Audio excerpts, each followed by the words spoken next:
Orang lokal menyebut tempat ini sebagai The Last Hidden Gem in Shangri-La, Shangri-La 最后的秘境. Dan aku setuju banget. Soalnya sebelum ke Cina, aku udah riset berbagai tempat wisata di Shangri-La, tapi kok yang namanya nggak pernah muncul. Dan 2 hari sebelum aku ke sini, aku pertama kali dengar nama ini dari warga lokal sana. Dan ini dia nama tempatnya, Pala Kecong. Gacong dalam bahasa Tibet artinya White Castle. Sementara Pala adalah nama desa Tibet yang udah ada dari sini dari ribuan tahun yang lalu, tapi dulunya nggak pernah ada di peta. Nah, Pala Gacong ini ada di dataran tinggi dengan ketinggian 2.800 sampai 5.000 meter di atas permukaan laut. Jadi kamu ke sini gak cuma pindah lokasi, tapi kayak berkunjung ke dunia lain. Soalnya di satu lokasi kamu bisa lihat Grand Canyon, desa di pegunungan tinggi, dan view-nya 360 plus ada gunung salju di puncaknya. Pagi itu, kita berangkat dari Tu Hecong Old City Shangri-La. Oh ya, aku sewa mobil ya, karena bawa orang tua dan anak-anak, jadi aku males kerja jadwal bus. Perjalanan sekitar 1 jam 40 menit, karena Balakecong itu lokasinya 80 km ke arah utara dari Old City-nya Shangri-La. Terus sepanjang perjalanan pemandangannya khas dataran tinggi gitu sih, deretan pegunungan tinggi, langitnya biru bersih, sambil kita menelusuri Sungai Cinsa yang merupakan bagian dari Sungai Yangtze. Dan saat mobil mulai mendekati area Pala Kecong, rasanya mobil kita tuh kayak mengecil. Kiri kanan udah tebing tinggi, terus di bawah tebing ada aliran sungai yang warnanya toska, bening gitu, sampai kelihatan batu-batunya. Cakep banget deh. Cuman sayangnya waktu itu aku belum kepikiran konten ya, jadi aku nggak punya footage-nya. Sesampai di Pala Kecong, kita langsung antri beli tiket ya. Harga tiket per orangnya di 110 yuan plus 60 yuan untuk shuttle bus di dalam area. Jadi totalnya 170. Tapi untuk anak-anak dan orang tua ada diskon 50%. Dan yang satunya gratis karena usianya di atas 70 tahun. Jadi yang bayar full cuma aku dan suami. By the way, lokasi ini tuh besar sekali ya. Spot wisatanya juga ada puluhan. Jadi rute rekomendasi untuk day trip ada sekitar 6 spot seperti di foto ini. Tapi hari itu aku datangnya agak telat, jadi aku cuma sempat ke 4 lokasi ya. Jadi kita langsung aja ke spot pertama yang jaraknya 25 menit dari pintu masuk. Desa Pala. Desa Tibet kecil ini usianya 1.300 tahun dan sampai 20 tahun yang lalu cuman ada 16 keluarga yang tinggal di sini. Tapi yang bikin desa ini istimewa bukan karena usianya yang ribuan tahun, tapi cerita di balik kenapa aku sekarang bisa menginjakkan kaki di desa ini. Ada satu orang, Sena Tingju, dia lahir dan besar di desa ini dan sejak muda dia punya obsesi untuk bukakan akses desa Pala ke dunia luar.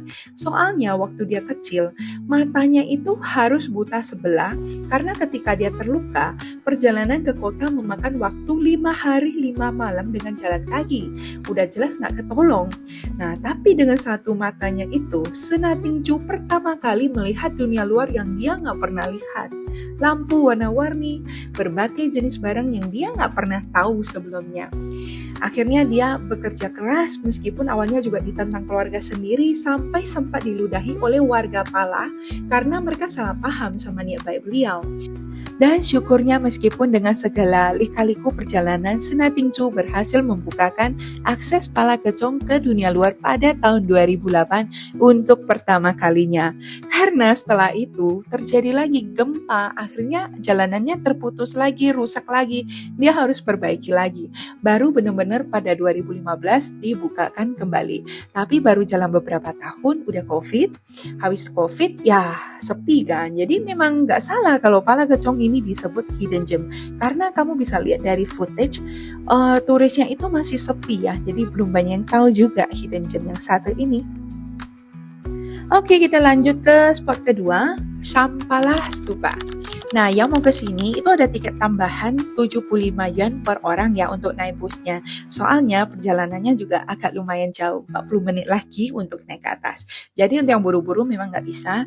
Atau yang biasa pakai tour itu biasanya nggak diajak naik sih. Soalnya memang PP-nya kan cukup memakan waktu ya. Tapi karena kita jalan sendiri udah pasti kita harus mampir. Dan menurut aku tuh memang wajib banget.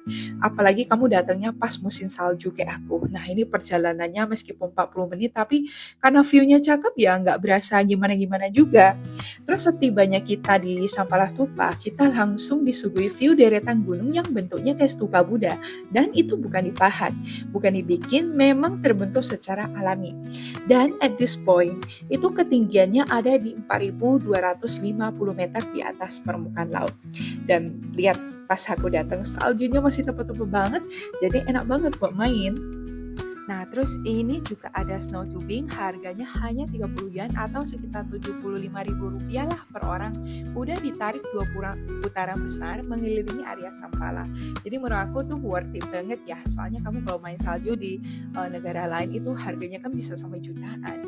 Dan karena ini masih baru ya lokasi wisatanya, semoga next time kesini udah ada tambahan permainan lain. Soalnya kemarin tuh aku sempat lihat orang bawa papan ski juga, tapi itu masih kayak bebas gitu loh, belum dicas biaya gitu. Oh ya, terus kamu di sini juga nggak usah takut kedinginan ya, soalnya di sini ada kafe yang ada penghangatnya dan mereka masih pakai penghangat kuno ala orang Tibet kayak gini loh. Terus di sini kamu juga bisa minum minuman khas Shangri-La yang namanya Suyou Cha. Jadi itu semacam butter tea gitulah. Tapi menurutku tes yang di sini itu nggak enak. Soalnya kemarin aku udah keduluan coba di Tulkencong Old City, ada resto yang Suyou Cha-nya tuh enak banget gitu sampai kita nambah-nambah terus. Dan lanjut spot ketiga, Grand Canyon. Nah, jadi sebenarnya supir bus itu sempat nanya kita mau nggak ke Chomalakang dulu.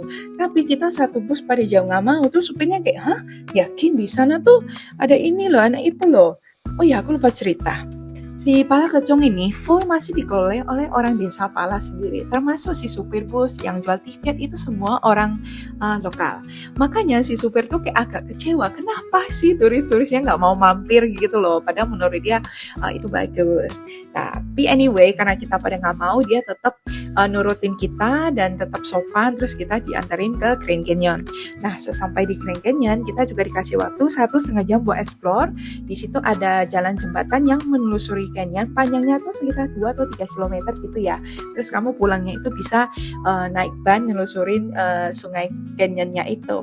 Cuman karena udah capek, kita milih foto-foto dari bawah aja. Dan karena tadi aku sempat dengar ada orang yang bilang dia nggak mau ke Grand Canyon juga, pengen buru-buru karena dia kejar pesawat atau apa gitulah. Nah akhirnya aku juga aku mau ikut turun lah. Jadi aku bilang sama pak supirnya, kalau misal turun aku tolong dipanggil ya. Terus setelah 5 menit tiba-tiba dia panggil aku, ayo belum mau turun, ayo sini aku anterin. Nah jadi akhirnya dianterin kita sama beberapa turis lain ke gerbang. Jadi betul-betul orang sini tuh baik banget loh, orang desa Pala. Jadi menurutku kalau kamu nggak ngerti Mandarin pun nggak masalah, yang penting kamu berani tanya pakai translate apps, itu pasti nggak masalah nih. Jadi jangan takut kesini ya. Dan sebelum aku lanjut ke spot terakhir, aku mau cerita satu spot lagi yang sayang banget aku lewatkan. Namanya itu Eco Wall. Itu tebing tinggi dengan glass walkway sepanjang 1000-an meter, terus tinggi vertikalnya itu 700 meter. Jadi jalan di atas kaca, di bawahmu itu awan. Dan yang lebih gila lagi ada zip line. Dan ini bukan zip line biasa, tapi zip line tertinggi di seluruh Cina.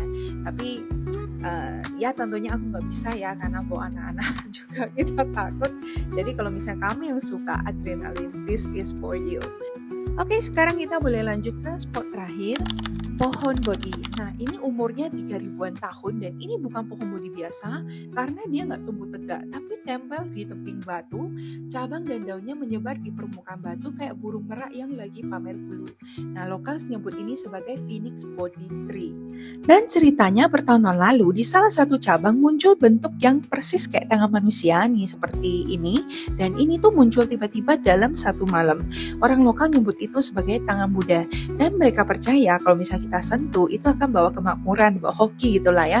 Tapi saat aku visit ke situ, faktanya ada satu orang desa yang khusus duduk di sana untuk jagain supaya turis-turis itu nggak megang, takutnya patah atau gimana lah ya katanya. Jadi kamu mau selfie, mau foto, video silakan, tapi jangan dipegang.